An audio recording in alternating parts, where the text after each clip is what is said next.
来了吗？哎，做了你最爱吃的葱油拌面。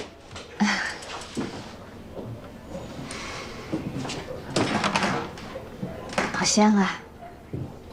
快尝尝。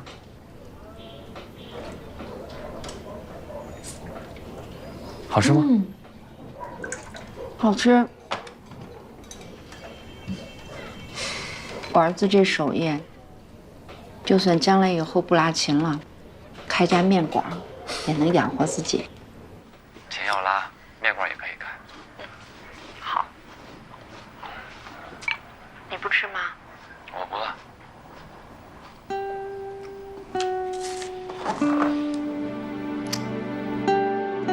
我再说一次，我没钱，你走，不然我就报警了。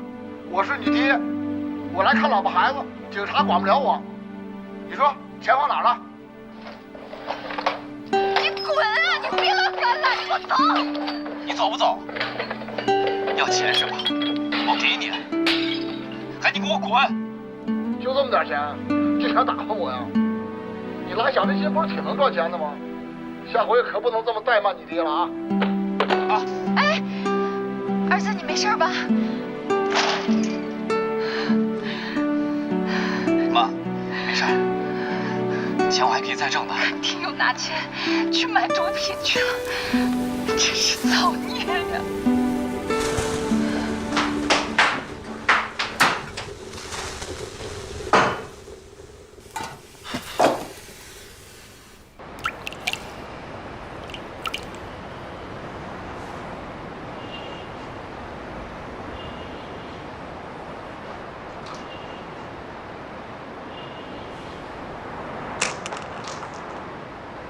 ！KK 的上线查到没有？我们研究了 KK 小号的通讯录，那上面全是些买家代号，而那个六哥就是刘伟的马仔六子。看来你的分析是对的。每当到决策的时候，小美人就很听刘伟的。每当我就要说服小美人的时候，刘伟都会蹦出来影响他。所以 KK 这小子必须得成为我们的人，为我们获得情报。我查了一下他银行账户，发现他有将近10万元的存款。所以这小子在不缺钱的情况下依然去贩毒，看来他心里的阴暗程度比我们想的还要严重。有些事儿我一直没有告诉你。我在他的手机里装了窃听软件。经过我的观察，这个小子本性并不是很坏，一心想做一个小提琴家。像他这种深陷无底洞，却又不甘心死的孩子，只要给他一根救命稻草，他想都不想，一定会牢牢抓住。真没想到，你也有悲天悯人的时候。合着我在你心里是个冷血动物。你也是考虑到纪晓鸥了吧？小欧一直把赞宇当成弟弟，我也不想让他难过。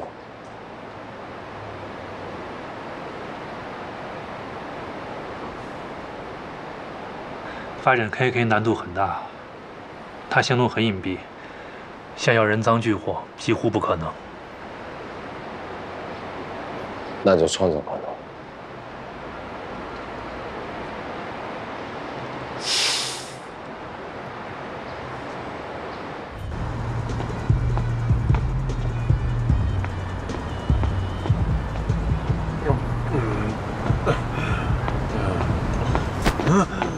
干什么？不好意思，我朋友喝多了，不好意思。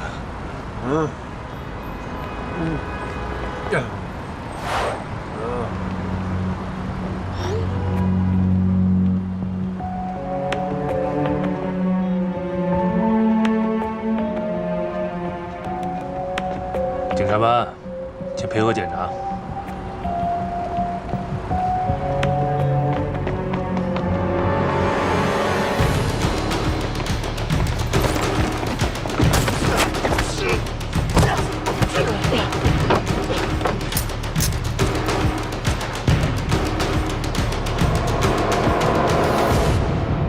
往哪儿跑啊？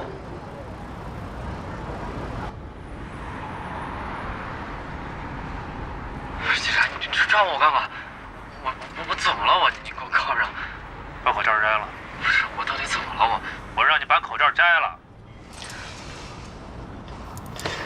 警察大哥，你们抓错人了吧？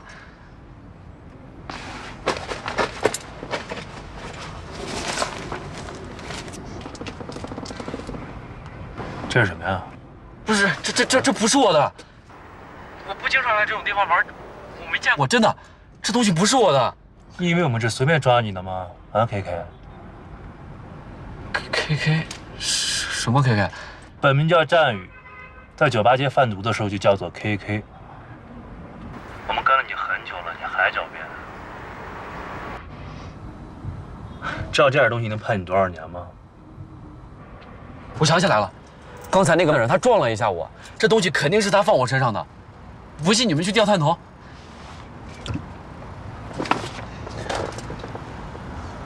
自己看看吧。连集团内部什么关系都不清楚，什么都不知道，闷头替别人卖命。我跟你说，刚才撞你那人很有可能就是六子的其他手下，眼红你的销量，故意害你的。这种人我见多了，山上这些人就两个结果，要么被抓了枪毙，要么被他们弄死。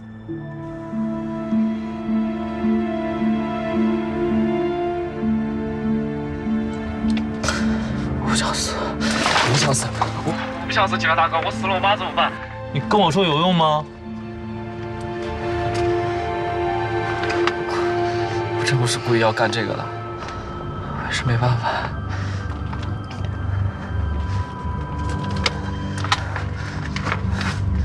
想活着吗？嗯。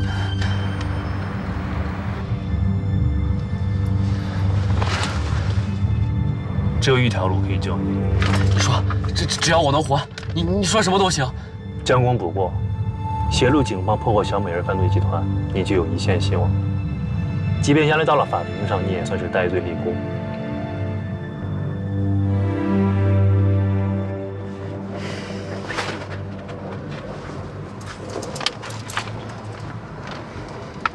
我们调查过你，妈妈重病，父亲吸毒酗酒，还有家暴，家里所有的负担都压到了你一个人的身上。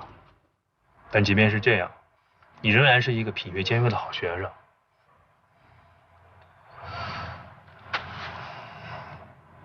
现在改变命运的机会来了，就看你能不能把握得住。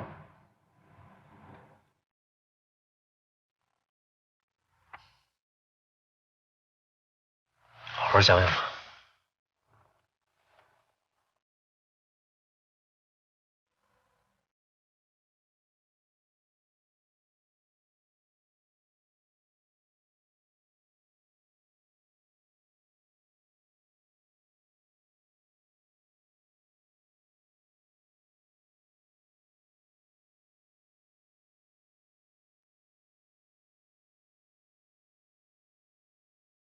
我答应你，我愿意配合。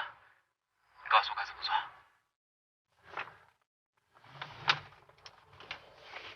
好，我问你啊，你跟六子接触多吗？关系怎么样？他平时挺照顾我，很多次想跟我长期供货，但我都拒绝了。那接下来你就要想办法了解集团内部的情况，尽可能通过这个六子，或者直接获取核心人物刘伟的动向。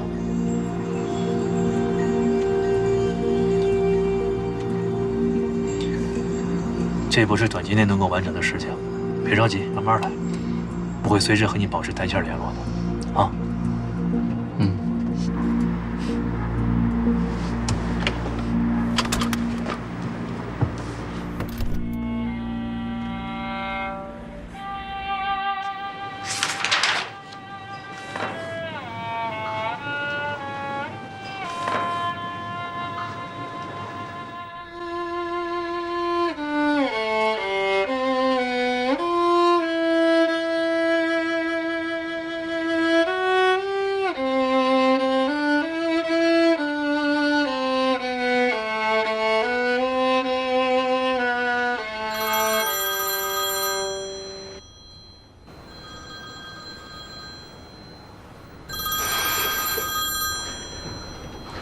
喂，六哥。周五跟我去趟利川。去利川啊？我周五有事儿。你有什么事儿，六哥？让你去就去，哪儿那么多话呀？嗯，行。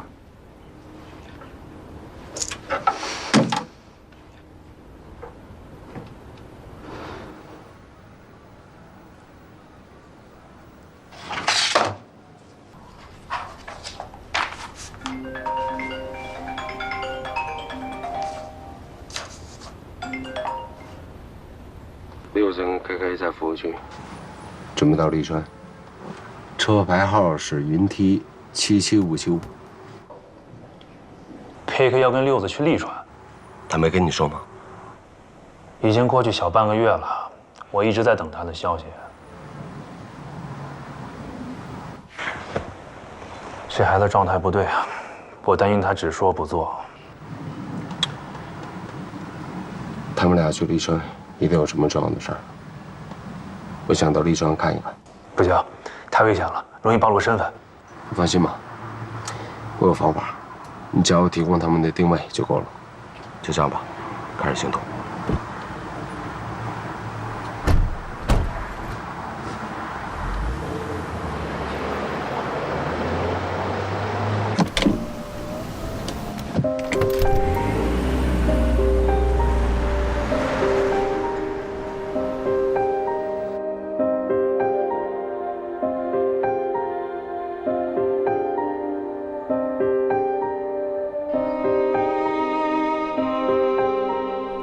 在宇今天休息啊？跟你说过了，他现在要排练去了。你上楼干什么去了呀？走！你有病啊！放我下来！放我下来！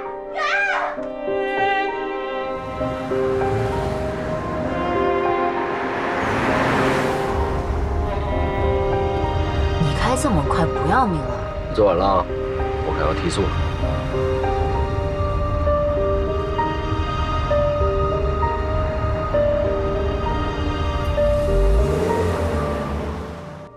在宇怎么可能会死？谁会杀他？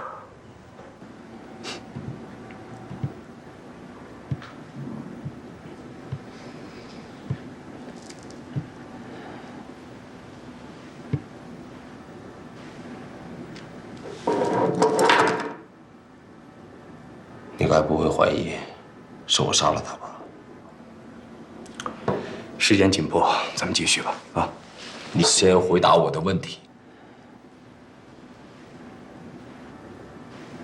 我是警察，我有权利怀疑任何一个跟死者有关系的人，请你配合一下。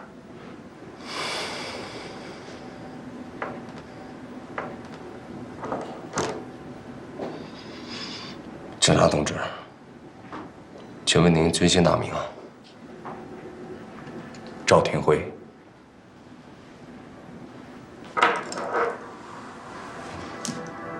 原来是赵副支队长。久仰大名。严总知道吗？当然知道。好吧，那咱们回到正题上。既然你已经喜欢上了纪晓鸥，那你怎么看待他跟战宇之间的感情？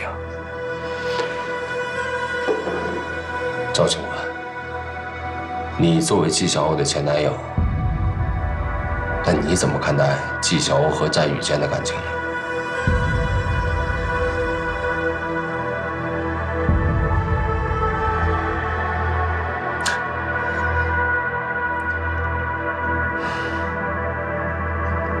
好好记。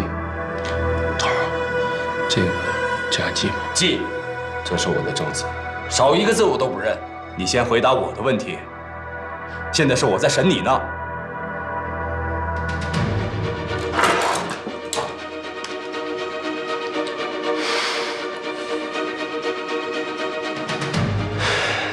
刘伟的毒品交易才刚刚开始露出水面。好啊，那我就好好跟你说一说利川之行。你怎么看待你跟战宇之间的感情？我只是把他当弟弟。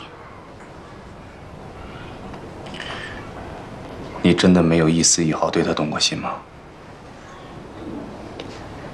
我承认，战宇是个人人怜爱的男孩，但我对他的感情从来就是一种亲情，没有别的意思。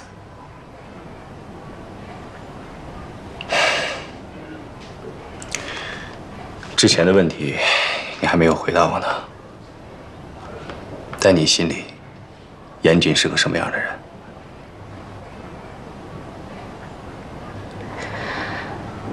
一开始认识他的时候，我觉得他很完美，无所不能。但是后来，在他，我不知道应该怎么评价他。也许，我从始至终都没有真正的认识过严谨。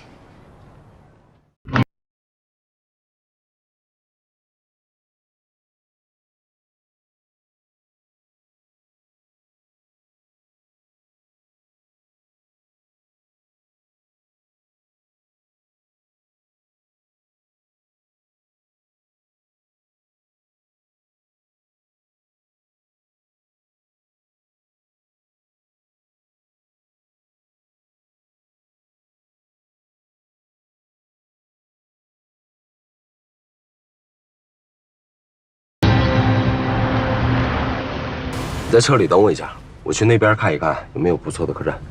这可以停车吗？没事，马上回来。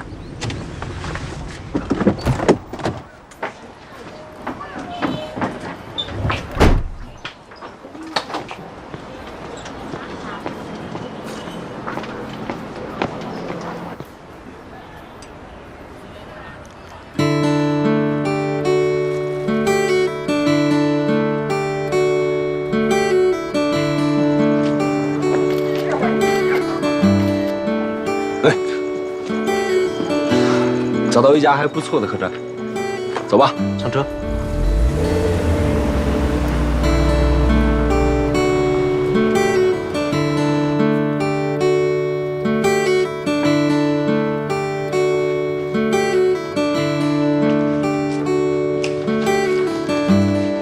哎，你好，先生您好，办理入住，请问一下。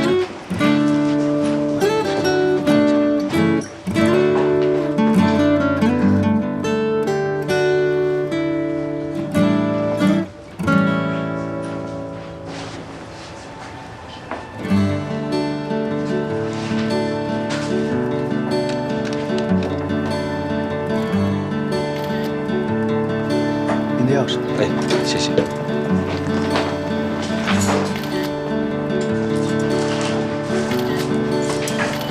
我的背影有这么迷人吗？是吗？没注意到。给你，只剩一间关键房了，这里最好的房间，我住你楼下。杨老板破费了。季老板客气。现在5点半，咱们都焚香沐个浴，20分钟以后咱们楼下集合。我带你吃点儿，喝点儿。好啊。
严谨，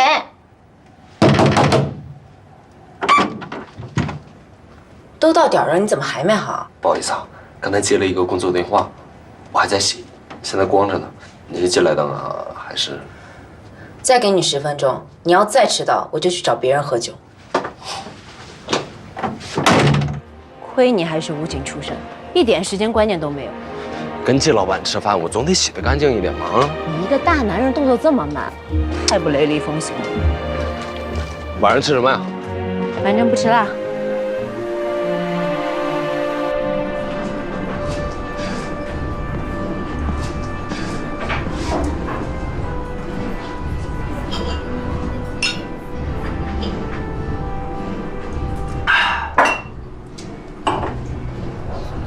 刚才就一直在看手机，吃饭的时候能别晚了吗？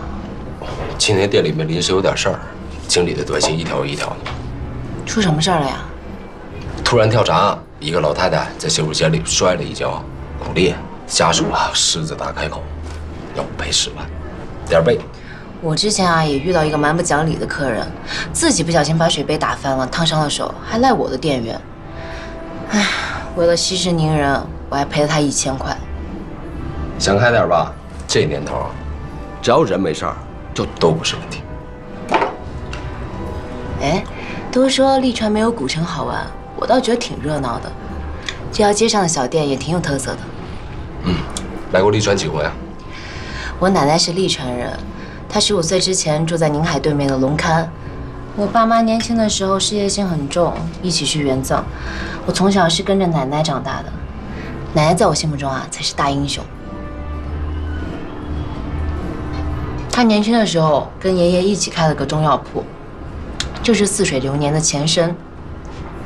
我爷爷在我爸10岁的时候就去世了，奶奶一个人撑起了店铺，靠卖中药把我爸抚养成人。你到底有没有在听我说话？听呢。我说你们店里咖啡怎么一股中药味儿？那是本店特色，不爱喝拉倒。不好意思，小王，我得回房间一趟，我得发个邮件。你在这拿手机发不就得了？文件在我电脑里啊，我发完就回来，该吃吃，该喝喝，乖乖等我回来。老板，再来杯长岛冰茶，谢谢。好。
七桥，醒醒，睡着了。你怎么才回来呀？哎，别提了，刚发完邮件，老太太家属电话就给我打过来，说我们经理态度不好，不仅要加钱，还要起诉我。我这好一通说呀，说得我嗓子都冒烟了，才同意私了。你就一直干坐着等我，不下去走一走？不是你让我等你吗？真是一只听话的哈巴狗啊！少废话，罚酒。哎，你酒喝到一半就放我鸽子，我要重重的罚。罚？但人家打烊了，要不要买点酒，换个地儿罚？去哪儿啊？回客栈啊，边喝酒边俯瞰整个宁海的夜景，多惬意啊！我不回去喝，你肚子里酿什么坏水，我还不知道。我要真想睡你，我等到现在了。你能不说这件事了吗？这样，我发誓，如果我严谨，今晚对你图谋不轨，我这一辈子都找不到媳妇儿。哼，行。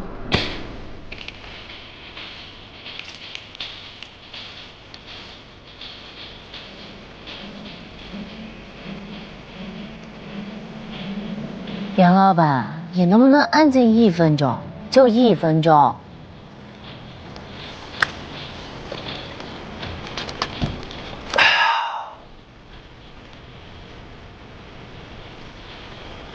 想什么呢？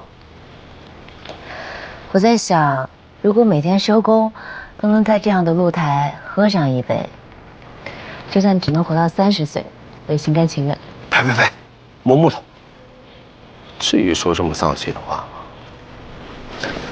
跟哥说，你看上哪家客栈还是院子，哥给你买下来，把似水流年搬过来不就好了吗？我知道你有钱，但不是什么都可以拿钱买到的。也对啊，感情就是买不来的。你几年没有谈恋爱？2年了。前男友是谁？做什么工作的？因为什么分手？你查户口呢？这夜色缭绕的，不聊聊情感，你不觉得可惜吗？那你前女友是谁？在哪儿工作？因为什么分的手？我谈过3个女朋友，有音乐老师，有演员、模特，可他们跟我在一起，就是因为我的钱。我往前砸出去了，人还是留不住。我交代完了，该你了。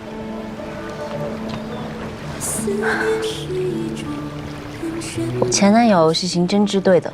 哟，也是个警察。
醒了，起床了。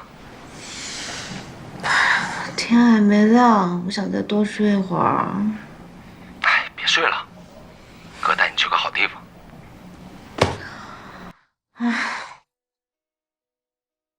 以后能不能改掉你这突然袭击的臭毛病啊？我这不是想给你个惊喜吗？我不喜欢惊喜。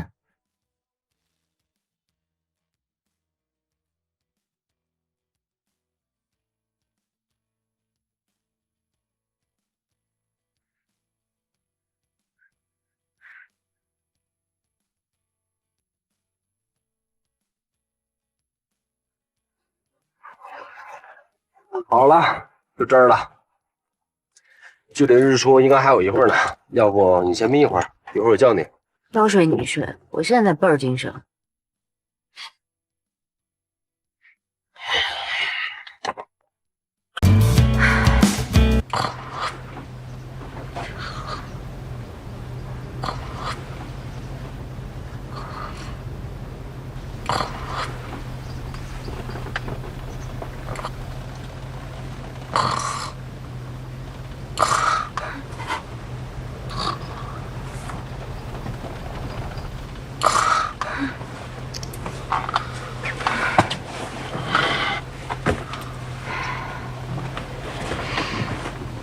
我刚刚是不是打呼噜了呀？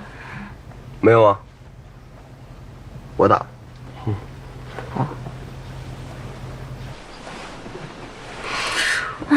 太阳公公什么时候才出来呀？是啊，小猪都睡醒了，太阳公公还没醒。你说谁呢？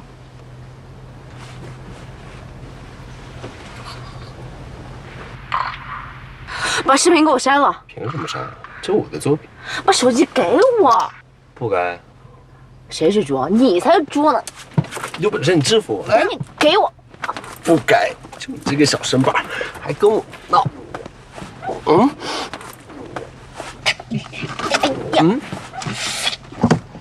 哎，看，出来了。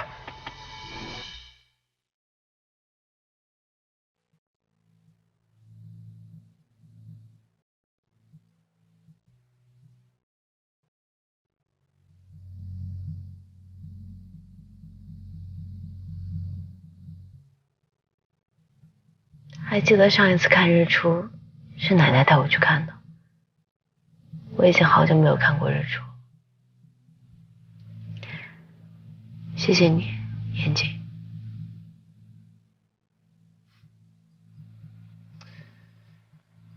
有句话怎么说来着？悲伤的人看日暮，有梦的人看日出。咱们俩也算一起做过梦了。没想到你这个臭流氓，还是个有情怀的暖男。我在利川待了3年，参与过几个大案子，有好几次我都差点死在这儿，所以我啊，特别享受活着的日子。我有一个愿望，就是有朝一日，可以跟自己最喜欢的姑娘，走遍整个世界。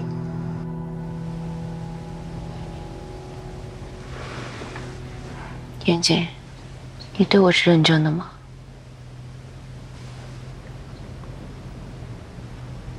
我认真起来的样子是不是很帅啊？我说正经的，严肃点儿。这样，咱们俩玩一个正话反说的游戏，好不好？好啊。严谨，你真帅。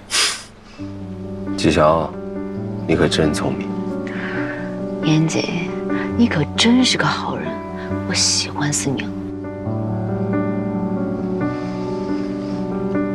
纪晓，我恨死你了，这辈子我都不要再见到你。严谨，你会骗我吗？当然会。我没有在跟你玩游戏。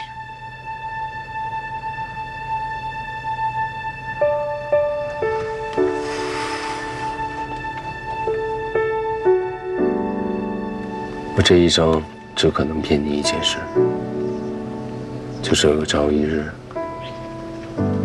我不再爱你。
咱们住哪儿啊？在车里等我一下，我去那边看一看有没有不错的客栈。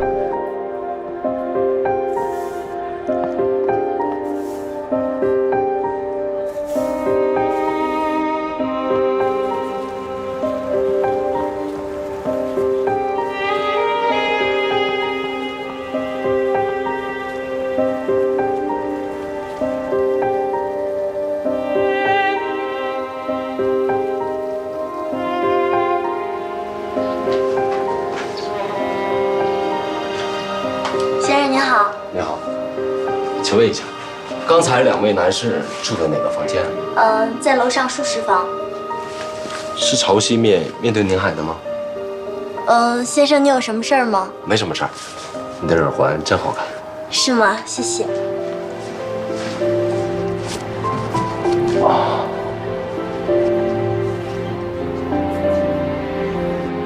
找到一家很不错的客栈，在那边。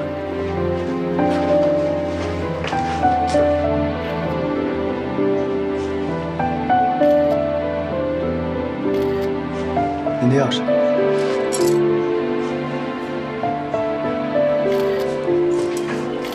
一会儿见。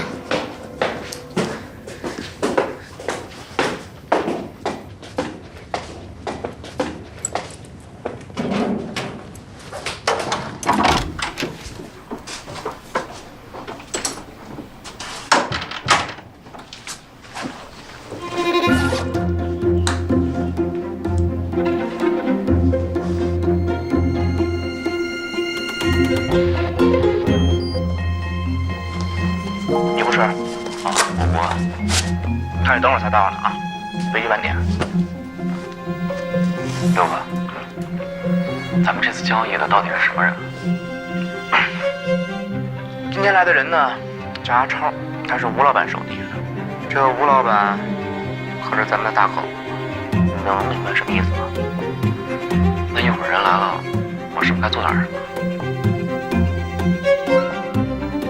什么都不用做，你就给我好好看，好好听，看我怎么跟那帮农仔做交易，怎么去验货。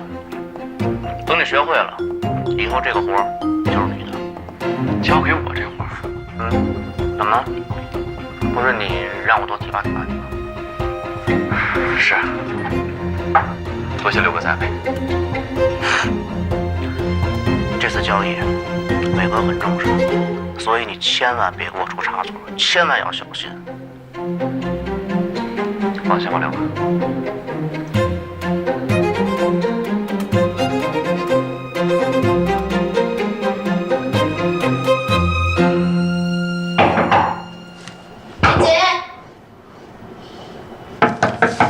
妍姐，妍姐，妍姐。都到点了，你怎么还没好？不好意思啊，刚才接了一个工作电话，我还在洗，现在光着呢。你是进来的吗？还是？再给你10分钟，你要再迟到，我就去找别人喝。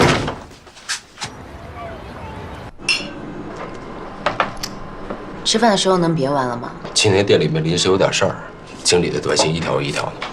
我爸妈年轻的时候啊，事业心都很重。我从小是跟着奶奶长大。来了，超哥。好久不见，奶奶啊才是我心目中的大英雄。她年轻的时候和爷爷一起开了个中药铺，那个就是似水流年的前身。这位是我的小老弟 KK， 放心，节节言的。那咱们老规矩，好，老规矩。我爷爷在我80岁的时候就去世了，是奶奶一个人支撑起了店铺。是靠卖中药把我爸抚养成人的。你到底有没有在听我说话？听呢。我说你们店里咖啡怎么一股中药味儿？那是本店特色，不爱喝拉倒。不好意思，小王，我得回房间一趟，我得发个邮件。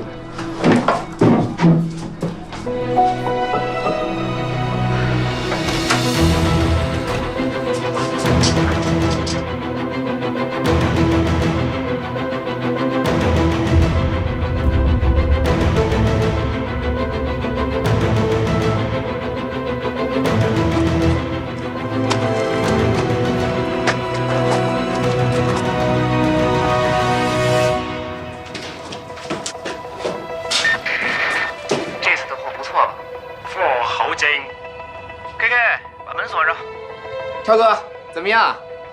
放心啦，老板那边我一定会把话带来。好嘞。利川有什么夜生活？有，有，肯定有。那咱们现在就过去。六姐，哎，你这个小兄弟看过剧吗？哎呦，超哥，你就放心吧啊，是他，没有问题。最近出了事儿，瞧你紧张。走吧，帝王玉等着你呢。这个靠谱。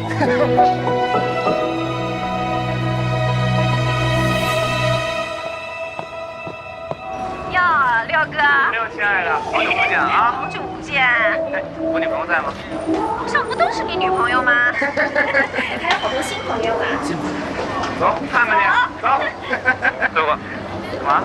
我今天胃不太舒服，就不去了。胃不舒服？怎么回事？赶紧走。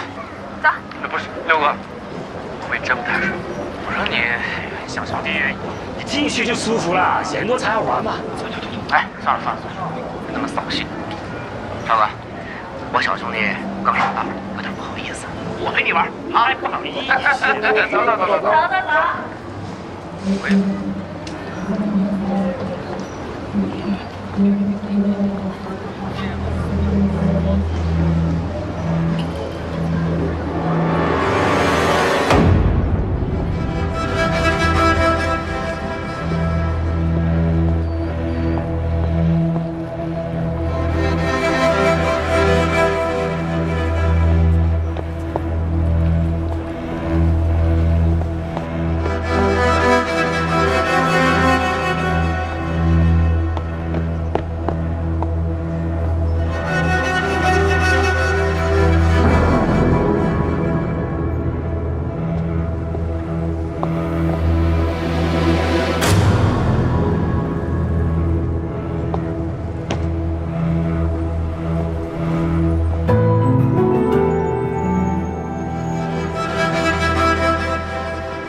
纪晓鸥，你怎么才回来呀？你酒喝到一半放我鸽子，我要重重的罚。要不要买点酒，换个地儿罚？去哪儿啊？回客栈啊！我不回去喝，你肚子里酿什么坏水，我还不知道。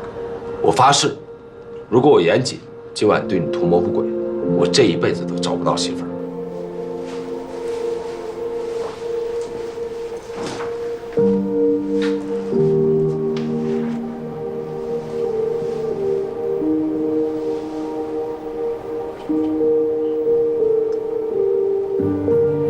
晚安，丫头。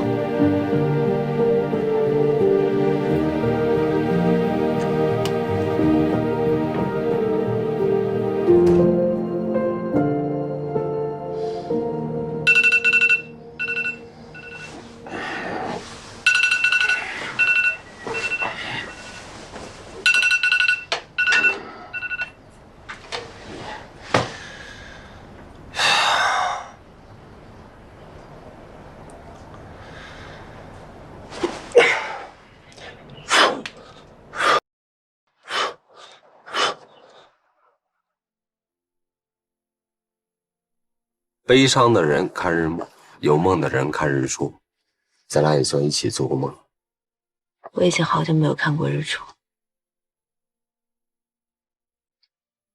谢谢你，严谨。你会骗我吗？这一辈子只可能骗你一件事，就是有朝一日我不在。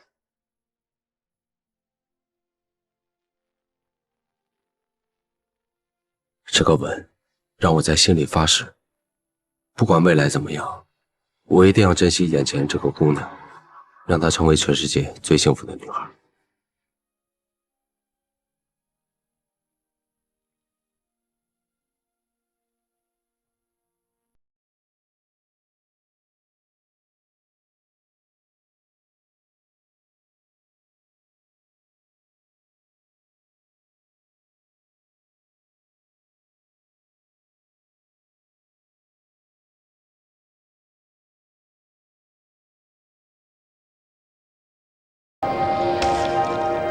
今天我去学校找过战宇，李川的事儿他一个字儿都没提。看来这小子不是真心打算跟我们合作。他可能有什么顾虑吧？再给他一点时间。已经没时间了，一次次机会摆在他面前，他自己不好好珍惜，再怎么帮都没用。我明白你这么做是为了纪晓欧，但是尽快破案才是我们的目标。咱们得尽快掌握小美人和买家的交易信息。我实话告诉你吧，我对 KK 已经不抱任何希望了，现在只能靠你了。我也实话告诉你，现在就连小美人也开始起了疑心，之前还答应我让我来负责运输，现在我提起这个事儿，他也开始转移话题。不会是你和纪晓欧去利川的事儿被小美人知道了吧？应该没有。从现在开始，你不能和纪晓欧有任何接触。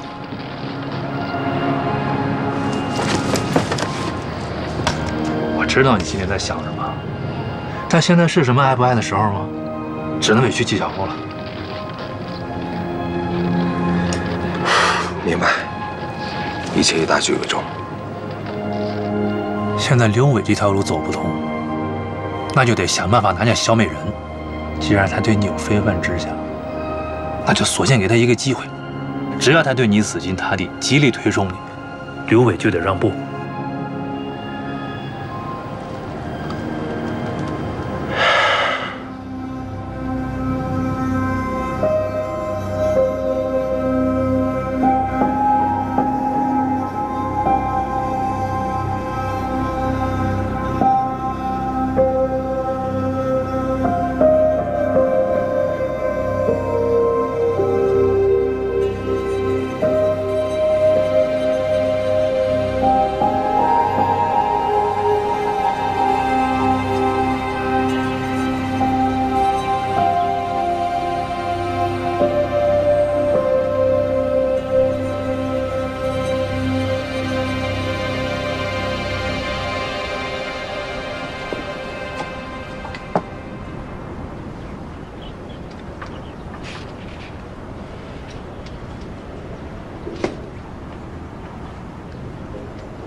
梅姐千里迢迢来到梨园，还不忘把段哥一起带过来，在梨园风水最好的公墓里下葬。我想段哥也会安心的。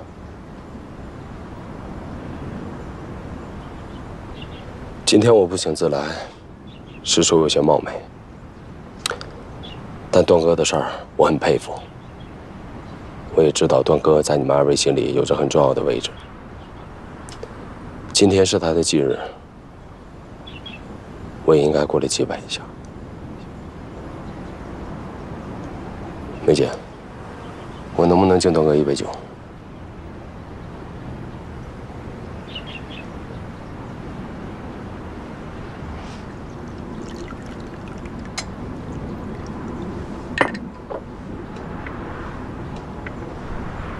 段哥，很遗憾这辈子没能做您的兄弟，但请您放心，从今往后，我梅姐跟我伟哥一定会在梨园生活得很好，你安心吧。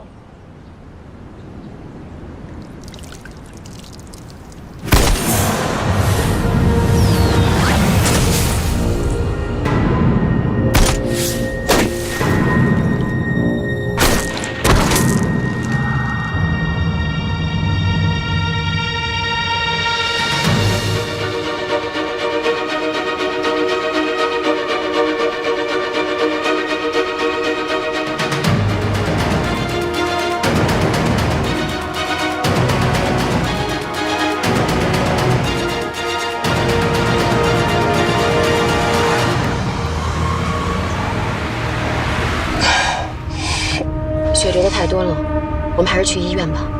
不行，枪伤必然会惹来麻烦。那要不然去你家，我帮你处理。伟子，叫人去买一些处理伤口需要用的东西回来。你能行吗？没什么不行的，段哥以前受伤也是我帮他处理，我有经验。你开快点。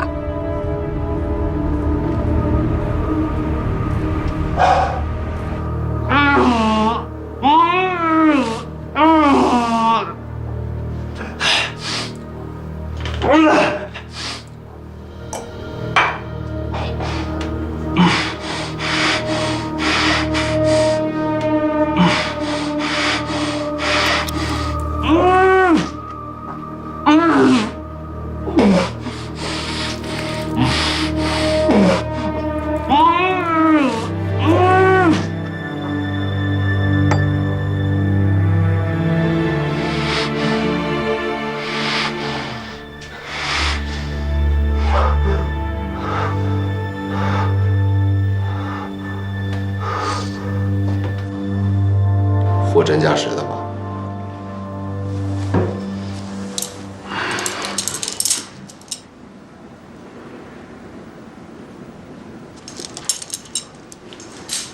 既然你早已经决定了要接近小美人，干嘛还要在利川对纪晓鸥表白啊？情到深处，控制不住啊。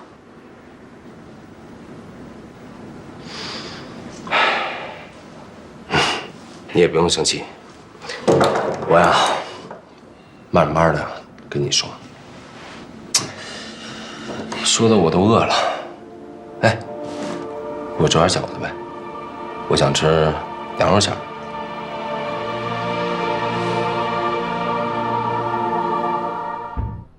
你的咖啡。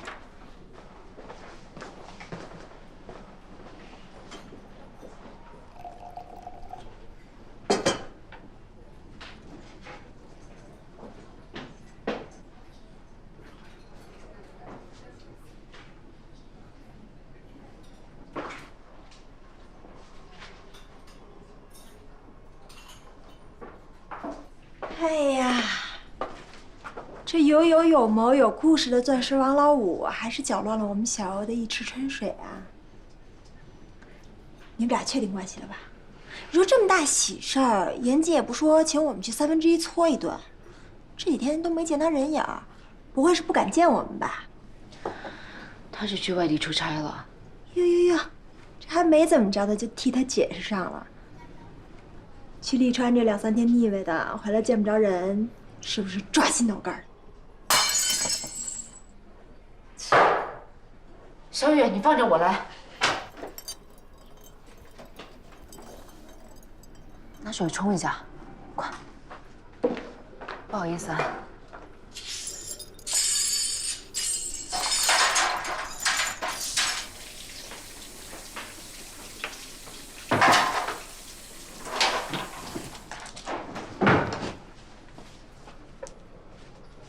姐，你真的打算跟严谨好了？姐，他是个花心的男人，你千万别……严谨是个怎么样的人，姐心里清楚。好了，多注意点。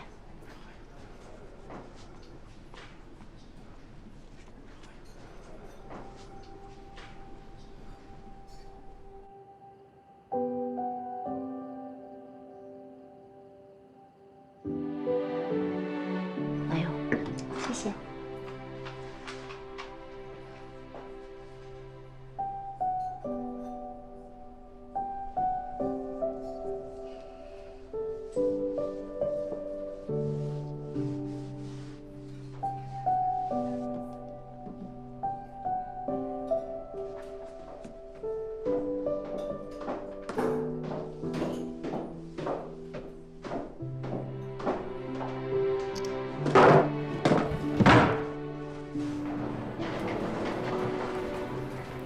跟手机置什么气呀？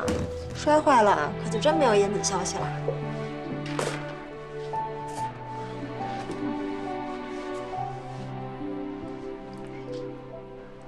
完了，这回某人是真惹着我们家池青鸥了，后果不堪设想啊！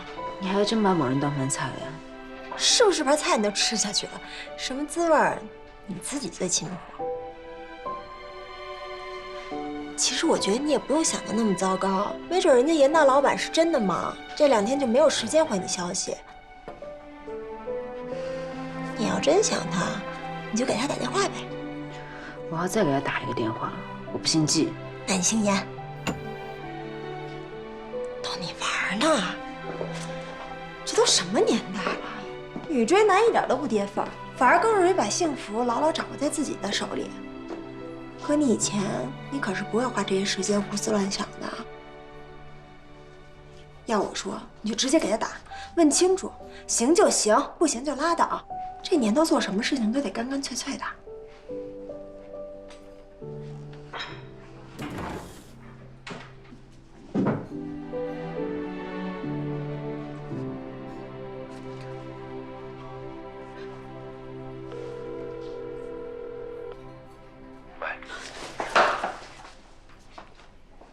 喂，小华，你这2天死哪儿去了？别提了，我在外地呢，最近公司出了点事儿，忙的妈都不认识。哎，我真不是故意不接你电话，等我忙完这一阵儿，亲自到40楼店跟你谢罪。你干嘛撅着嗓子说话？发生什么事儿了吗？洗手间给你打个电话，不跟你说了啊，回头打给你。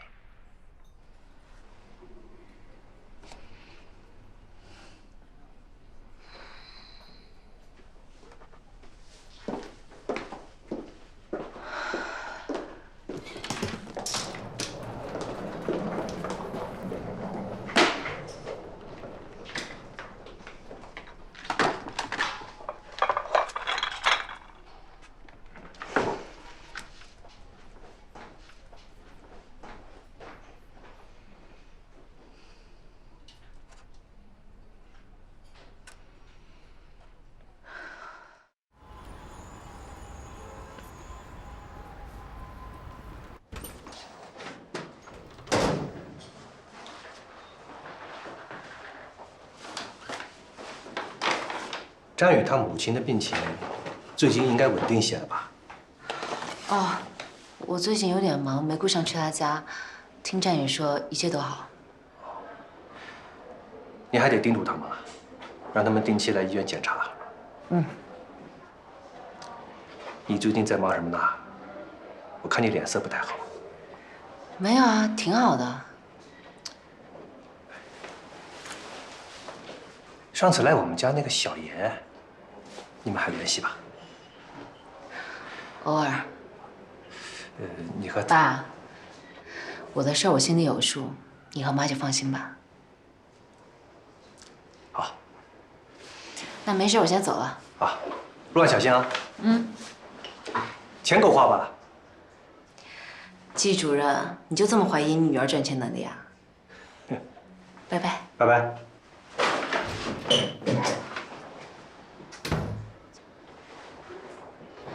喂，方大小姐。严姐怎么说的？在迪拜都不够你腐败的，还操心我。回答问题。他说他忙着，不方便接我电话，回头再向我赔罪。你什么时候变得这么好欺负了？我呀，还是建议你去他家突击检查一下，什么都清楚了。哎，对了，这边好多东西在打折，我一会儿拍照片给你啊。先挂了啊。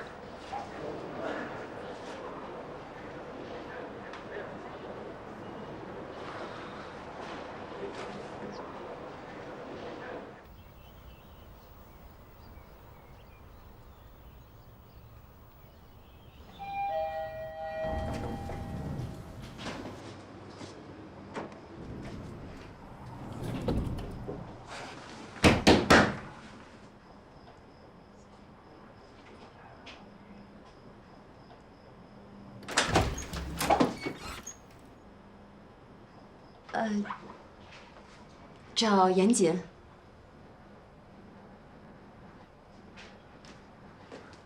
严谨，有人找你。谁呀？季老板，你怎么来了？你朋友啊？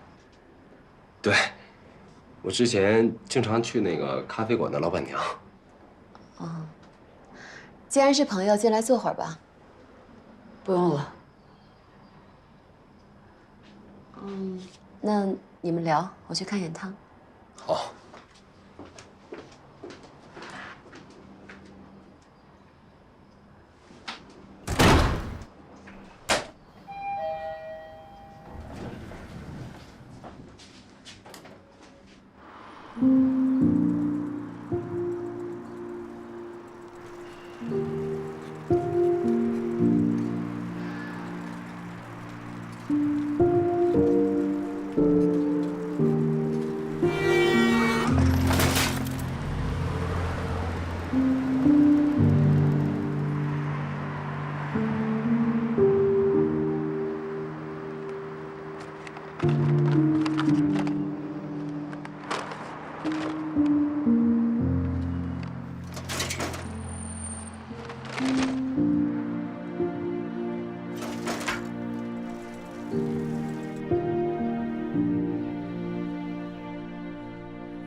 严谨没有打来电话解释，更没有出现在似水流年。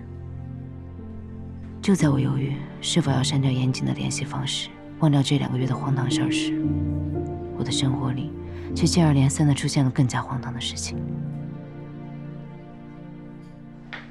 姐，你这几天状态有点不太对劲，是不是出什么事儿了呀？啊，没什么事儿，姐好着呢。啊，有钉子！什么有钉子？老板呢？我就是老板。这个怎么解释？怎么蛋糕里边有个钉子啊？吃到一半吃出这么尖的东西，还让不让人活呀？先生，您确定这钉子是我们蛋糕里的吗？我来你这吃蛋糕，还亲自放一根钉子进去，诬陷你的，我有毛病我？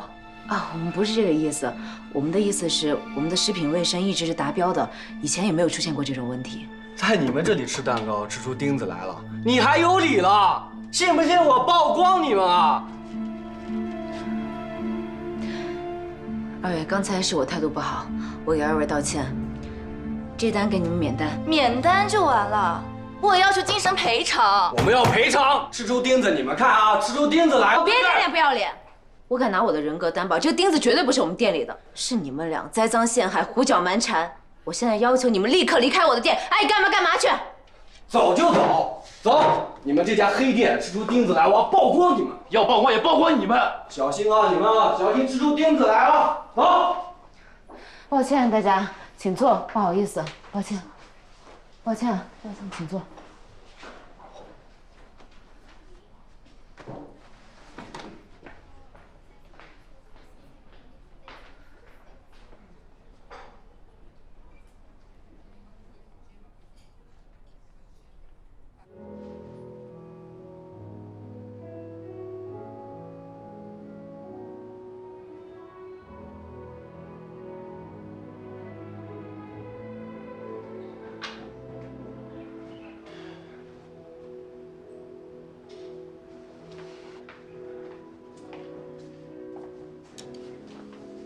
姐，别太着急，做生意总有起起伏伏，不忙的时候刚好歇一歇。可是这2天店里太冷清了，我总觉得哪儿不对劲。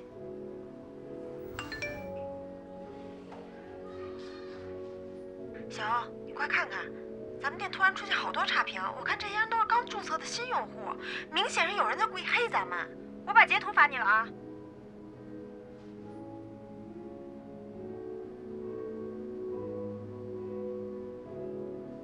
姐，会不会是上次那2个顾客搞的鬼啊？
谁呀？你穿的睡衣真好看。你谁呀？死变态啊！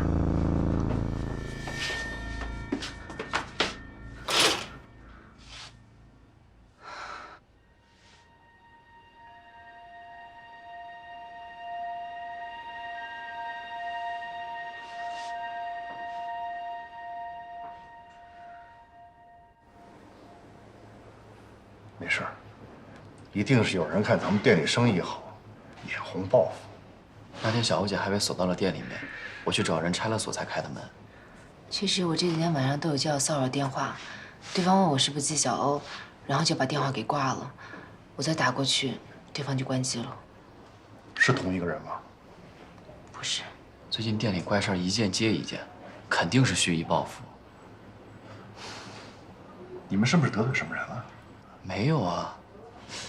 上次有2个客人硬说在我们蛋糕里面吃出了钉子，那一看就是他们自己放进去的。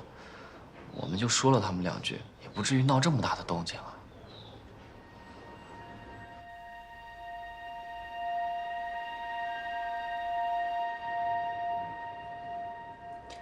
我觉得咱们还是报警吧。现在没有任何证据，报警没有意义，除非我们能抓个现行。怎么抓？我们可以在店外比较隐秘的地方装一个摄像头，如果这帮人再来骚扰的话，我们可以把这个录像交给警方，这样警方就可以立案侦查。好主意。姐，如果你不介意的话，这2天我可以搬来店里住。不用了，就你这小身板，你来了我还得照顾你。那我也是男孩啊。现在事情还没有查清楚，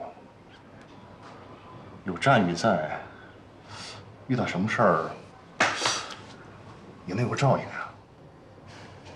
那行吧。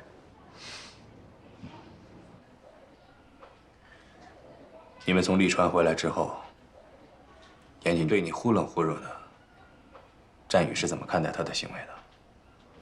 他当然是替我生气。赵廷辉，你今天是为了战宇的案子来的，为什么一直盯着我、战宇、严谨3个人的关系问来问去？你到底想知道些什么？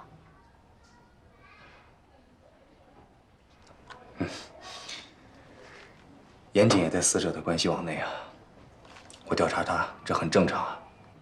你怀疑严谨？现在案件还在初步调查阶段，我们没有怀疑任何人。但是，只要是跟战宇有关系的人，我都要一一排查的。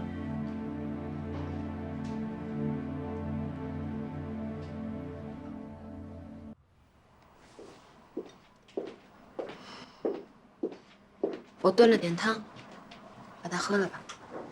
好。不用动。为了我差点连命都没了，喂你点汤没什么的。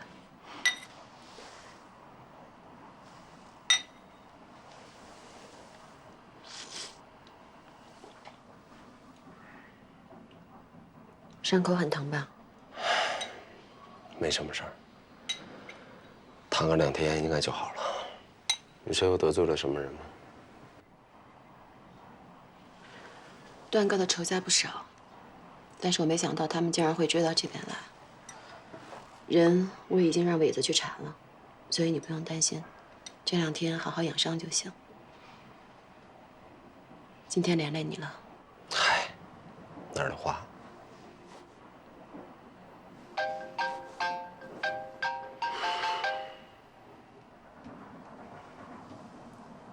家里人打来的，我现在这个样，还是不要让他们知道比较好。嗯。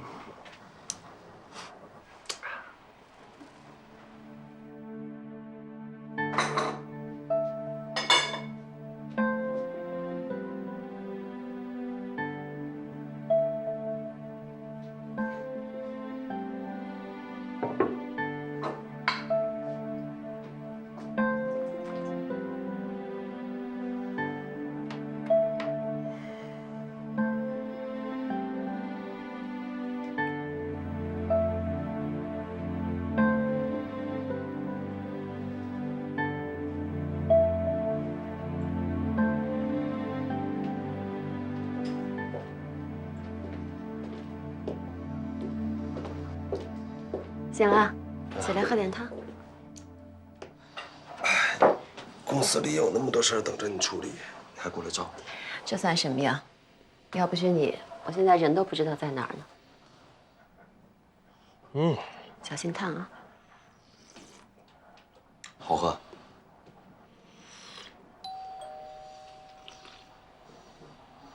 我去开门。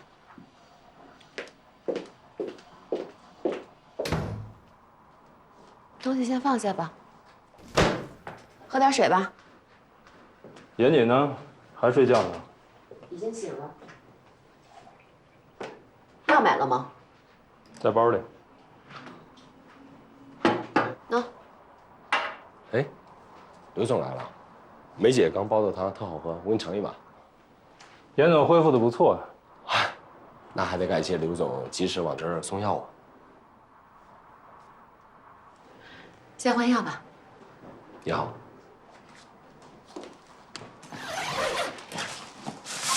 我来吧。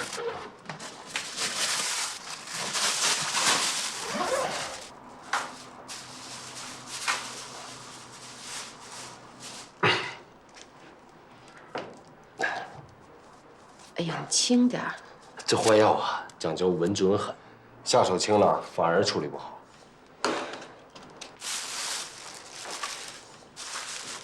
人抓着了吗？还没。你的人都是干什么吃的呀？我怀疑开枪的人不是咱们的仇家。那会是谁啊？是谁我现在不清楚，但我敢肯定的是，这事儿是事先安排好的。什么意思？把话说清楚。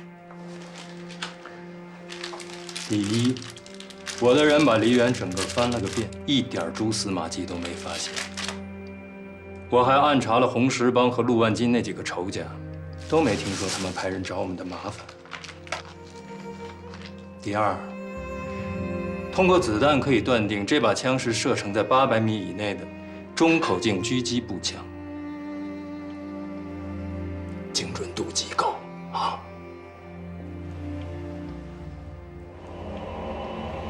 所以对方如果真心想要报复，完全可以一枪命中。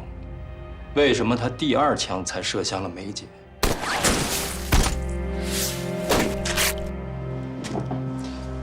第1枪是不是有意在引起某个人的注意啊？第3，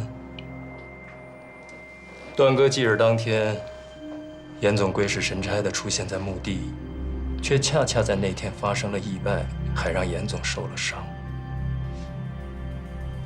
会不会有点太巧合了？刘总，咱俩相处了这么久，看来您还是不信任我呀。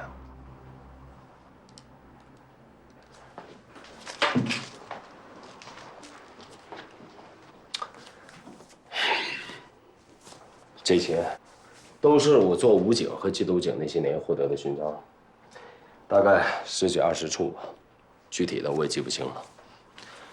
我印象最深的一处，是我身为缉毒警执行最后一次任务时被毒贩击中了胸部，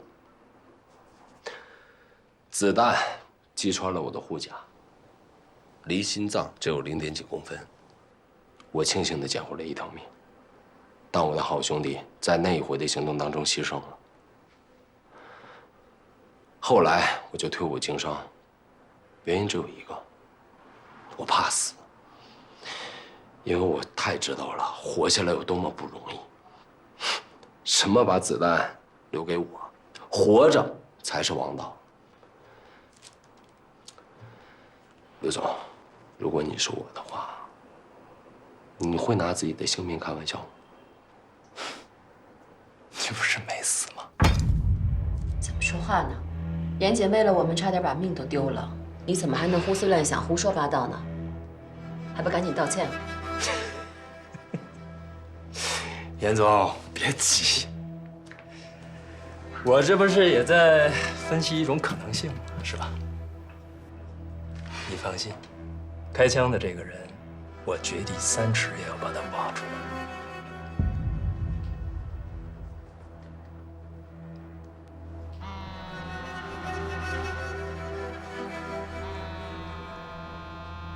天天有骚扰的电话，也不知道哪个王八蛋天天盯着我。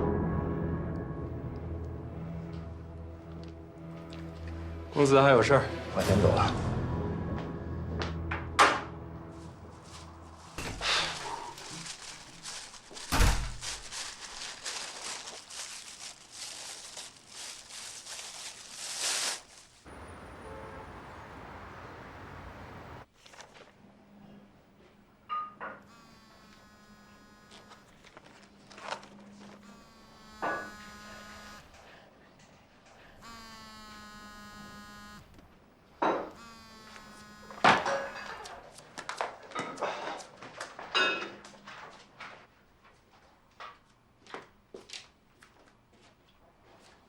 喂，喂，小华，你这2天死哪儿去了？别提了，我在外地呢，最近公司出了点事儿。你干嘛撅着嗓子说话？发生什么事儿了吗？我这跟客户在谈事儿呢，在洗手间给你打个电话。雷霆，吃饭了。我先不跟你说了啊，回头打给你。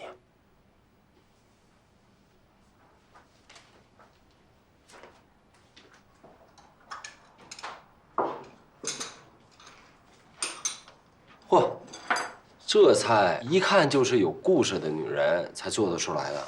什么有故事啊？好几年没下厨了，凑合吃吧。这好菜不配上好酒，说不过去啊。你不能喝酒。没事，少喝一点。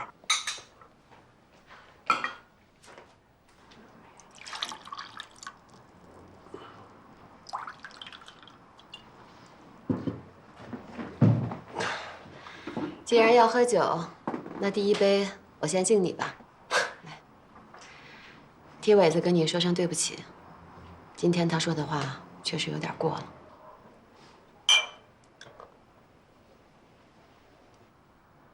他这么做也是为你着想，我理解。他疑心重呢，是因为以前吃过不少的亏。但是话说回来，这些年要不是有他护着我，估计我早就被段哥的仇家给做了。刘伟他对你什么情感，我一早就看出来了。虽说啊，他是一个糙人，但他对你真的是细致入微。你就从来都没考虑过他吗？他怎么对我，我管不着。但是我对他，只能是兄弟。毕竟我们2个中间隔着一个段哥。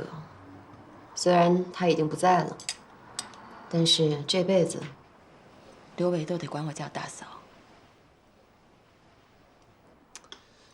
看来刘伟还真是一个重情重义的男人。其实我跟他，在生意的经营上面有很多不太一样的观念。我呢，是觉着只要能把眼前的生意做好就行了。但是刘伟什么钱都想赚，有时候还觉得应该干几票更大的。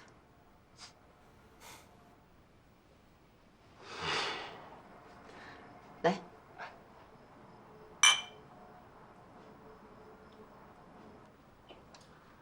来吧，吃点菜，要不然都凉了。好，尝尝这个。嗯，这个排骨还是之前段哥教我做的呢。嗯，这手艺真不错啊。这段哥都这种地位了，还下厨做饭啊？刚混社会的时候做过几年厨子，后来虽然过上了打打杀杀的日子，但是只要有时间，他还是会回家做菜吃的。铁汉柔情。看过电影《甜蜜蜜》吗？嗯。其实我跟段哥挺像电影里边的李俏和豹哥的。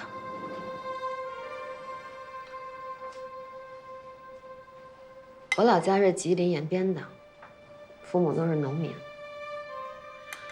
16岁的时候，我就一个人到了哈尔滨，在洗浴中心里边做事儿，按摩的。去那儿的男的，大多都挺粗暴无礼的，有的时候还经常会对你动手动脚。但是段哥不太一样，来的时候总会点我去给他服务，还会跟我聊天，给我讲故事。走的时候还会给我很多小费。我记得有一次，有一个男的，因为我跟段哥杠上了，结果段哥当场就把那个男的捅了个半死。那个时候我才知道，原来他是混黑社会的，还是个不小的头目。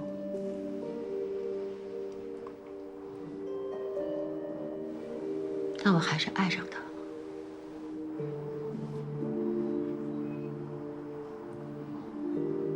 段哥后来也跟我说，其实他第一次见我的时候就喜欢上我了，觉得我跟别的女孩不一样。虽然脾气很臭，但是人很真。后来你就嫁给段哥了吗？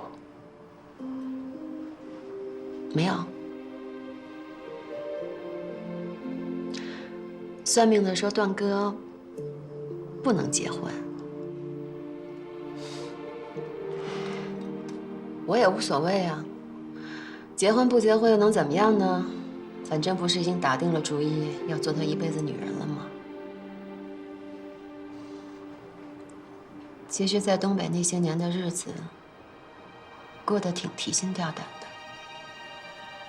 但是我觉着，跟段哥在一起的每一分钟，都挺温暖的。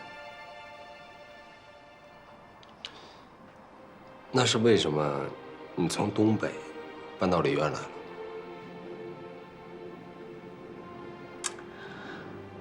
段哥死了以后，他手底下人不服我，是刘伟拼了命扶我上位的，不但巩固了势力，而且还替段哥报了仇，生意也让他做得红红火火。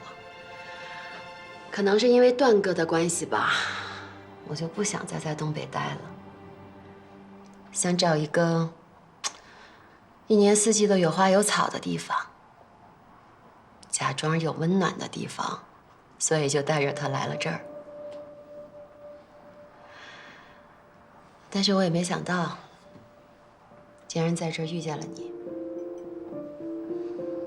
其实，有时候你跟段哥挺像的。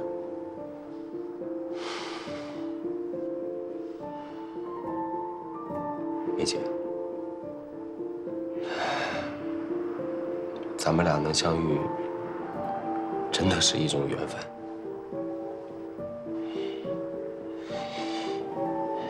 我真心的想好好珍惜你。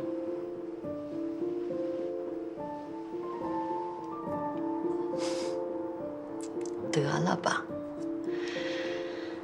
刚开始接触你的时候，你可是对我视而不见啊，身边美女一直环绕着。怎么可能会看上我这个老女人呢？我说实话，一开始我对你的情感，我自己真的也不确定。但刚才听完你跟段哥的故事，你到现在都没有忘记他，这说明你是个重情重义的女人。我知道我肯定比不了段哥在你心里的位置，这我认了。但我从来没有在意过你的年纪，我还真挺喜欢有故事的女人。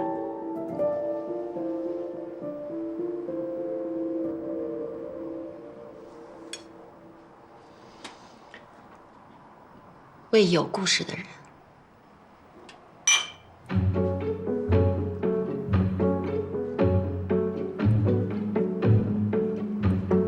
为了尽快打通小美人这层关系，我不断撩动她的芳心。但我考虑到小欧的感受，始终与小美人在身体上保持距离。但我最担心的是，还还是发生了。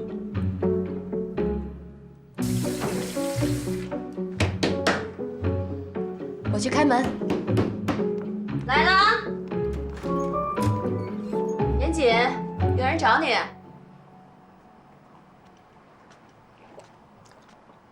谁啊？季老板，你怎么来了？你们先聊，我去看看他。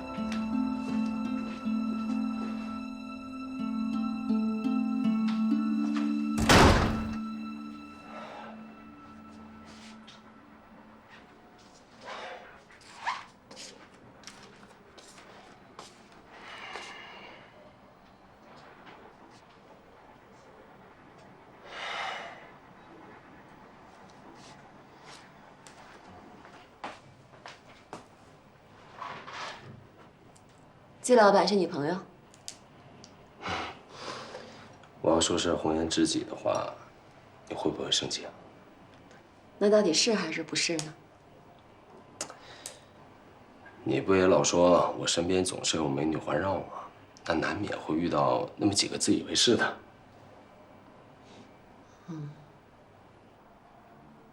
这2个菜应该够你吃的了，这个留着下回再做吧。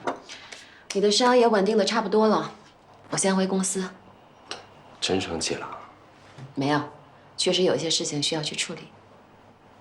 那我送你回去。不用。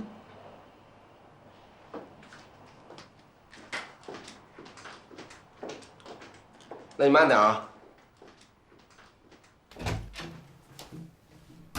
我很了解小美人，她表面越是不动声色，内心就越是风起云涌。我越来越后悔把小欧卷进来。怎么蛋糕里边有个钉子啊？吃到一半吃出这么尖的东西，还让不让人活呀？我们的食品卫生一直是达标的，以前也没有出现过这种问题。在你们这里吃蛋糕吃出钉子来了，你还有理了？我们要赔偿！我敢拿我的人格担保，这个钉子绝对不是我们店里的，是你们俩栽赃陷害、胡搅蛮缠。我现在要求你们立刻离开我的店，爱干嘛干嘛去！等着啊，等着我曝光你们！小欧，你快看看，咱们店突然出现好多差评，明显是有人在故意黑咱们。会不会是上次那2个顾客搞的鬼？其实这一天晚上我都有接到骚扰电话，对方问我是不是季小欧，然后就把电话给挂了。我再打过去，对方就关机了。姐，如果你不介意的话，这2天我可以搬来店里住。不用了，就你这小身板，你来了我还得照顾你。但我也是男孩啊。现在事情还没有查清楚，有战宇在，遇到什么事儿也能有照应啊。那行吧。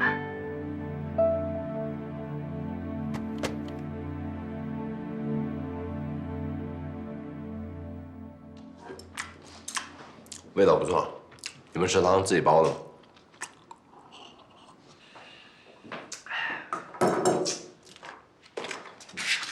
赵警官，你口口声声跟我说，希望我提供线索，协助你们破案，我怎么觉得你还在怀疑是我杀了战宇？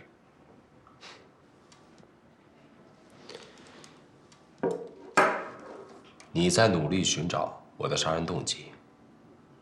你不停地追问我季小欧跟战宇之间的关系，你该不会是怀疑我是因为感情问题杀了战宇吧？你想多了，我就是想了解一下啊，死者平时的一些情况，而且我也没有任何证据证明你就是杀害战宇的凶手啊，所以你千万别想太多，你就把你跟战宇之间的事情交代清楚就行了。啊，我明白。不过，你刚才那些小动作，把自己给出卖了。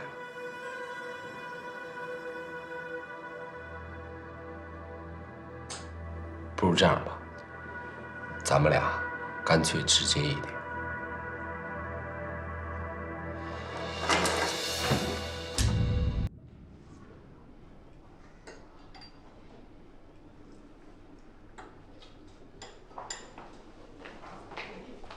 小雨，你这手艺不比冯大哥差。多喝点，好好补补。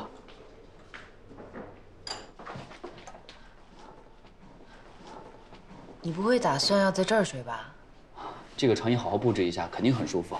姐，你给我个枕头和毯子就可以了。不行，你在这睡一晚上腰都会断。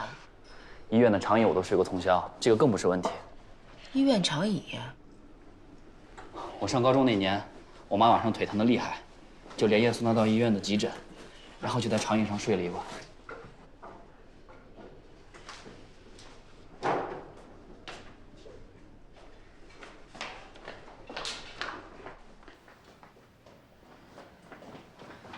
小雨，你这几天就睡这儿。姐，这不太方便吧？有什么不方便的？除非你嫌我呼噜声大。姐，你怎么可能会打呼噜？我不相信。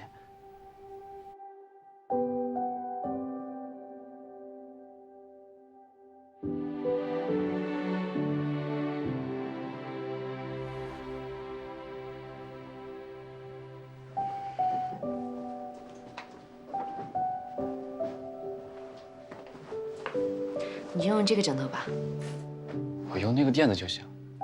你平时拉琴本来肩颈就不好，睡觉要格外注意，听话。你先去洗漱吧，我下去收拾东西。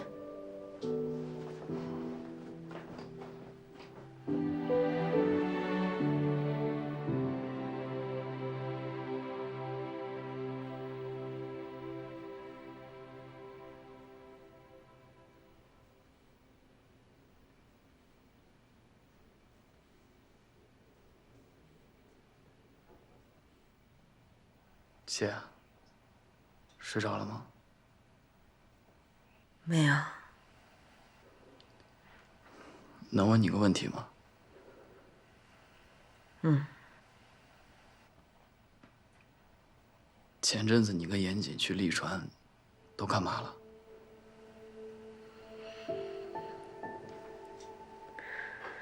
严谨是不是和你表白了，然后他又不认账了？小孩子不要问这些，快睡觉吧。姐，我不是小孩子，你心里想什么我都懂。我知道你前阵子是因为严谨伤心，他一定做了什么对不起你的事儿。没有。那他最近为什么没有来似水流年？你还从来都没有提起过他。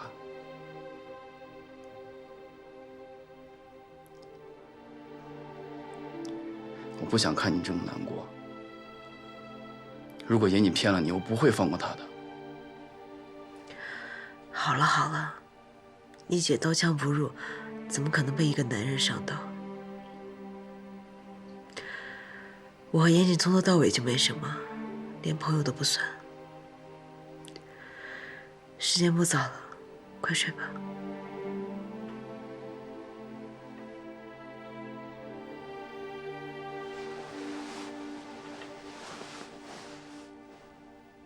姐，我是绝对不会伤害你的。晚安。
说是谁？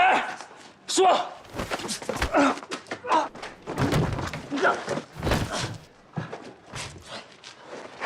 小雨，你到底跟我们什么仇？为什么三番五次来捣乱？你要是给我钱，我就干。我也不知道他是谁。别打了，小雨，别追了，没事吧？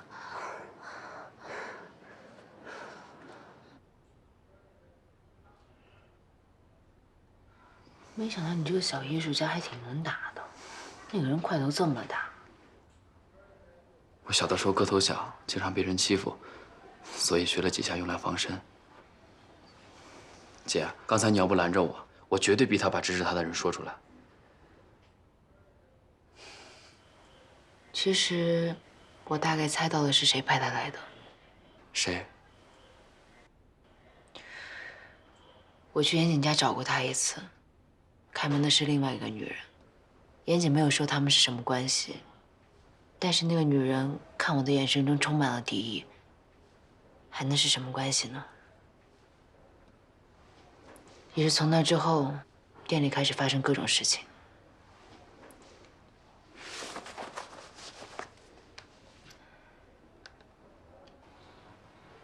姐，你看是不是这个女的？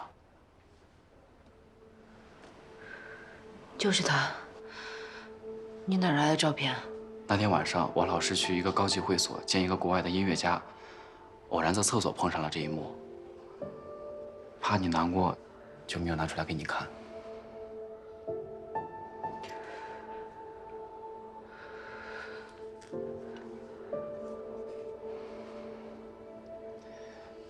姐，我真的应该早点拿这张照片给你看的，这样你就不用惦记他了，也不会去他家找他，也不会碰上那个女人，40年也不会出这事儿。这件事儿跟你没关系，是我自己太天真，对他期待太多。姐，你这么善良，和严谨完全是2个世界的人，你从一开始就不该和他接触。我看那个女人也不是什么好人，他们才是天生一对儿。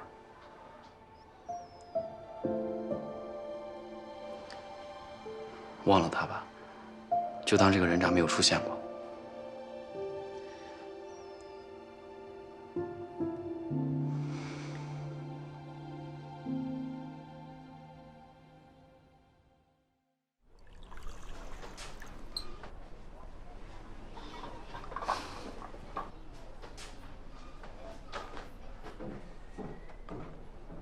不好意思，久等了。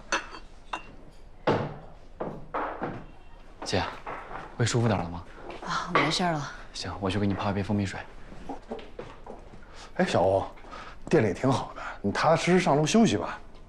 哎呀，我没事儿，该下楼活动活动了。啊，那我忙去了。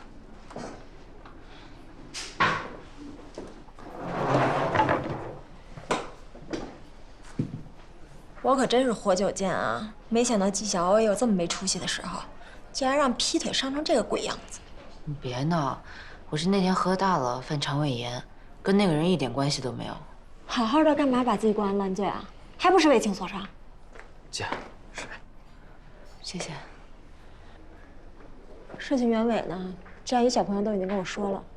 我这2天动用关系查一下那个小美人，这个女人开了一家水产公司，还有几个夜总会。她跟严谨肯定有生意上的往来，没准这俩人早就搞到一起去了。严谨从来就不是我男朋友，他跟谁在一起与我无关。这要是事实，我就懒得在这儿唠叨你了。你就真的甘心被他白白睡了？你胡说什么呢？轻松轻过了吧？我求你饶了我，方大小姐，我真的不想跟那个人再有半点瓜葛。这种渣男当然不必留恋，但你总得让他给你一个合理的解释吧？哦，当初是他一而再再而三的追你，现在他连句对不起都没有就闪人了。而且你明明知道咱们店里这些怪事儿都是那个小美人派人干的，你就不想找他问清楚？真当你纪晓欧没爹没妈没朋友啊？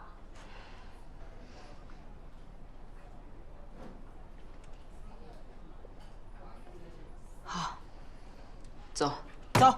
哎，等等，你们俩去太不安全了，我开车送你们去。还是冯大哥给力。姐，你们还是别去了，那个女的背景肯定不简单，万一出事了怎么办？有冯大哥给我们当保镖，我们怕什么呀？那如果以后冯大哥不在，他们再派人找麻烦怎么办？我觉得这事儿还是算了吧，以后不跟严谨来往就是了。战宇，你平时不是挺向着你姐的吗？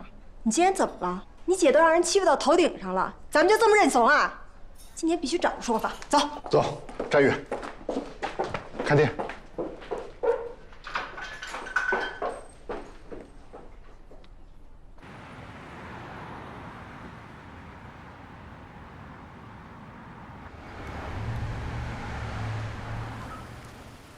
就是这儿。声讨渣男市场硬仗，你能不能有点斗志？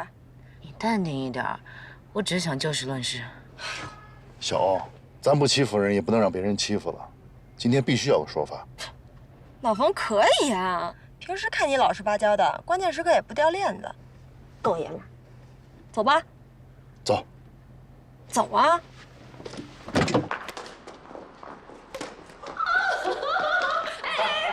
我来。你说真够巧的，这个渣男，你看。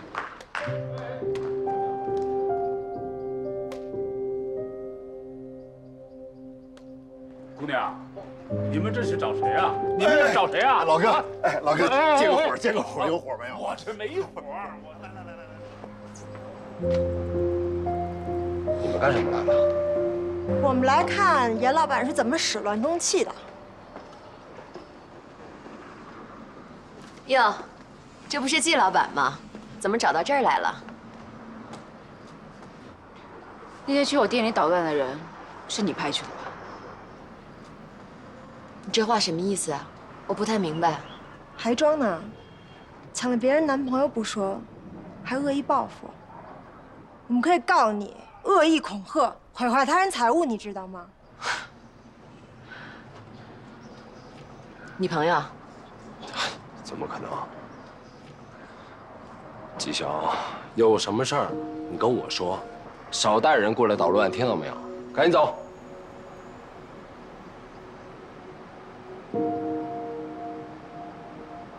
现在该我们走了。当初你天天赖在似水流年不走的时候，求我帮你一块追纪晓鸥的时候，今天你当着纪晓鸥的面把话说清楚。方大小姐，你可真会颠倒黑白啊！我什么时候喜欢过纪晓鸥啊？我只是喜欢那家咖啡馆里的咖啡而已。反倒是你，出了名的拜金，朝三暮四不说，现在又跑过来立牌坊，我真理解不了。你说什么？你再说一次！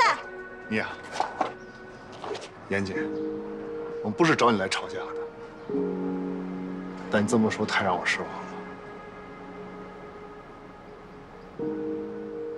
小宝，咱们走。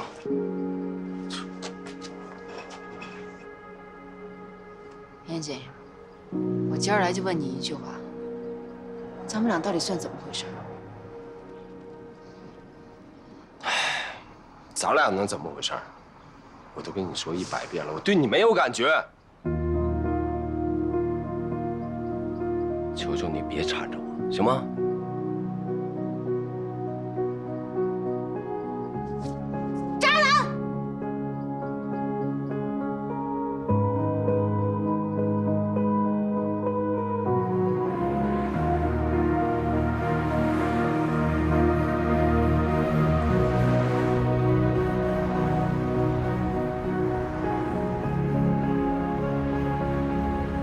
那天回来的路上，车里异常的安静。我听着风的声音，看着窗外的车水马龙和来来往往的人群，突然释怀了。严谨这一夜，我现在终于可以不带任何留恋的翻过去了。我的生活可以就此回归平静，一切都回归到严谨出现前的那种有点无聊的平静。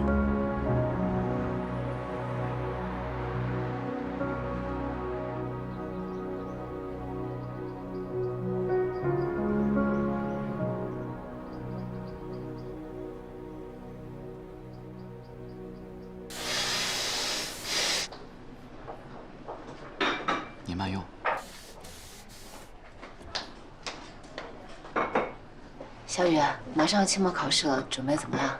肯定没问题。那加油啊！今天没事，早点回家吧。好。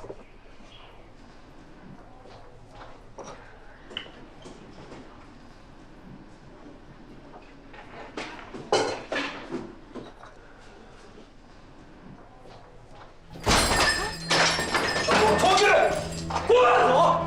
同志，你们干嘛？给我砸！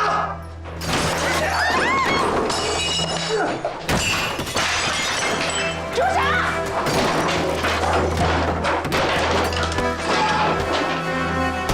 小雨，不要打了，不要打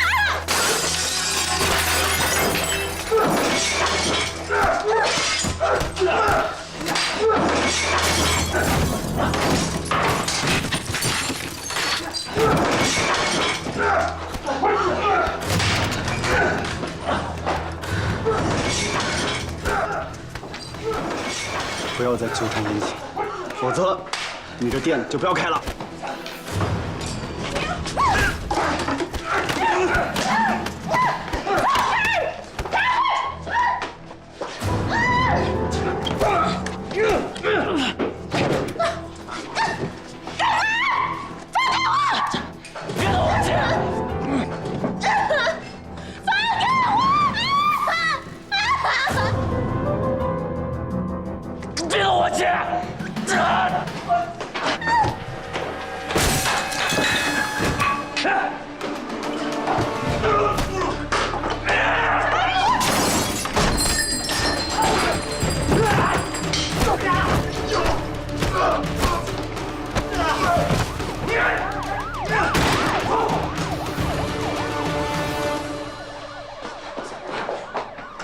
小雨，没事吧？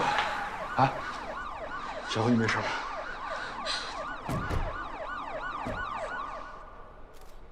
那伙人一冲进来就开始打砸，那个领头的还把我姐压到桌子上，想欺负她。是你把那些人赶跑的？啊，是。当时我一看店都被砸了，我一着急我就冲进来，可能下手有点狠。前后一共2、3分钟吧，那伙人就跑了，具体我也没看清楚。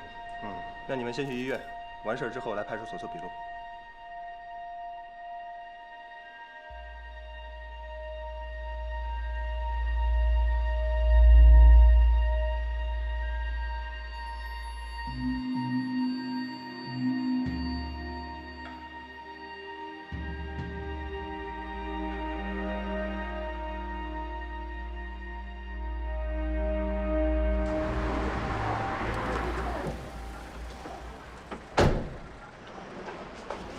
姑娘，姑娘，你找谁啊？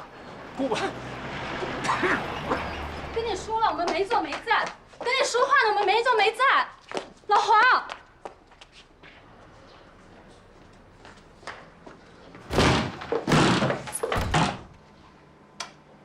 季乔，你怎么又来了？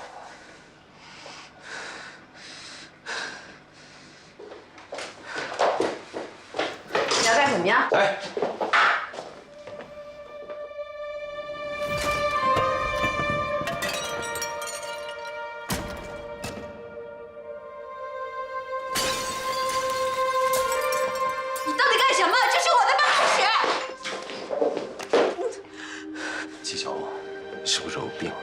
在这儿给我撒什么泼啊！你怎么不问问他对我做什么？是不是因为咖啡馆被砸了呀？钱要钱哈，我有，我这张卡里有50万，够你那个破店来。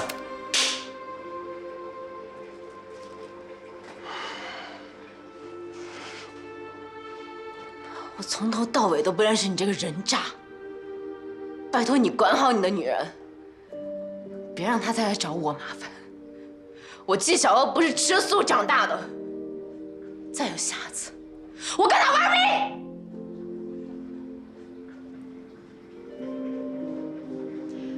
欢迎啊！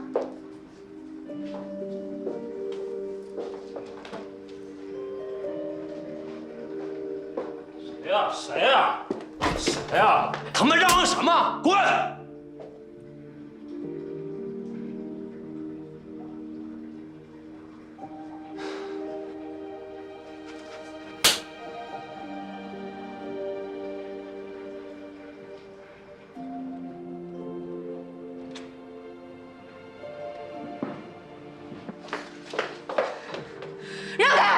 这屋给我砸成这样，连个交代都没有，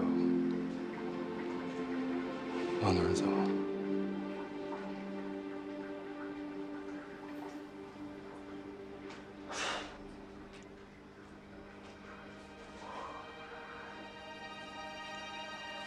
算了算了，你也是，好端端的打个女人干什么呀？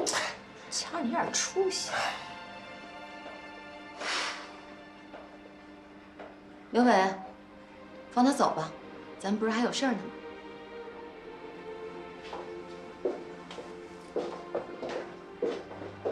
看看，这给我打红了吗？拿个冰袋来。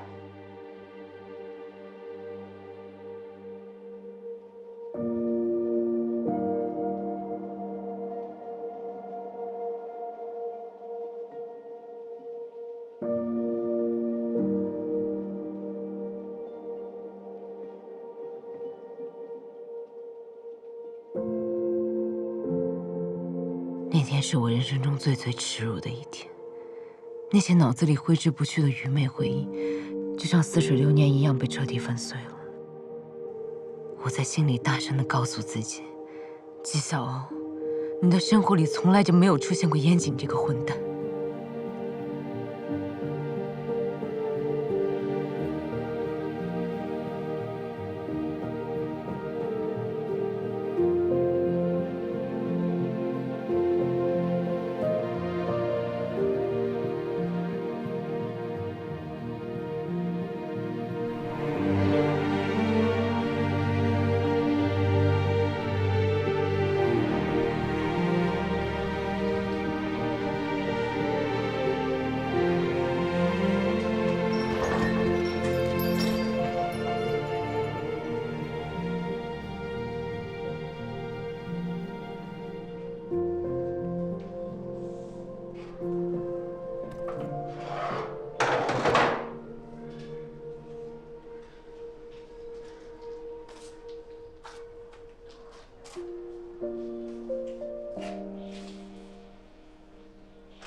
5年的心血，在几分钟内付之东流。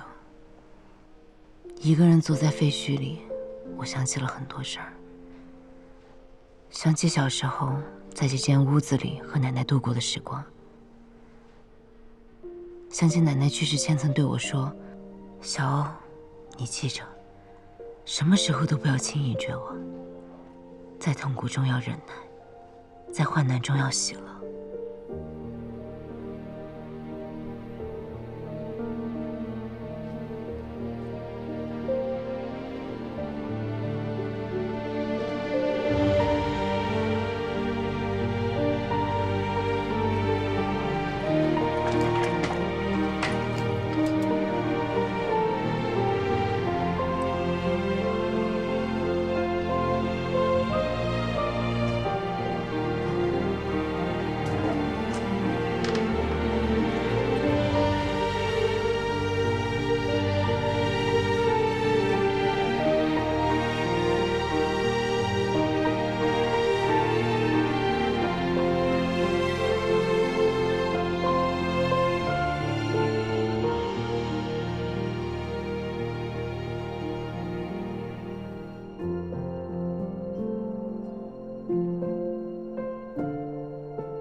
你有没有想过，战宇怎么就那么巧，拍到了肖美人和严谨的暧昧照片？我刚才已经跟您解释过了，他是去见一个国外来的音乐家，在见面的地方碰到的。可是据我所知，那个地方是一家高级会所，因为涉黄涉黑已经被查封了。什么老师会带着自己的学生去那种地方见国外的音乐家呀？你这个话什么意思？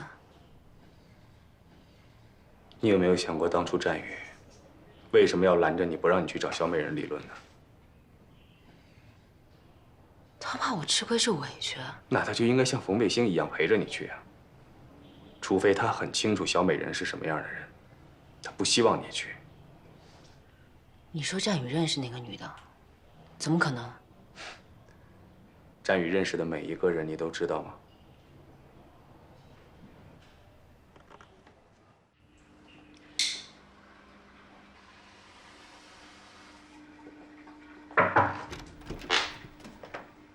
梅姐，别走了，聊事儿了。那我外面聊。里面聊。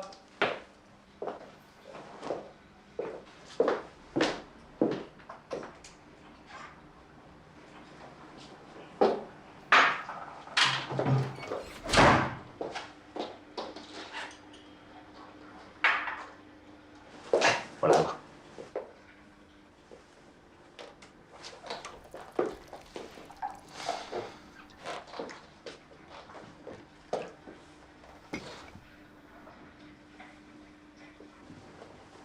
你不喝？我哪有脸喝茶呀？还生气啊？生什么气啊？又没出什么事儿。我跟那个季老板，真不是你想象的那种关系。我想的哪种关系啊？就算是那种关系，又能怎么样呢？反正他又不配你。对，说的没错。为了这么一个女人，不值得。之前啊，是我做的不好，这一切都是我不对，我不应该。伤好多了吧？好多了，能自由活动了。晚上我做了个答谢宴，表示感谢你的。太高调了吧？必须高调呀！我得让大家伙儿都知道，我这条命是你给的。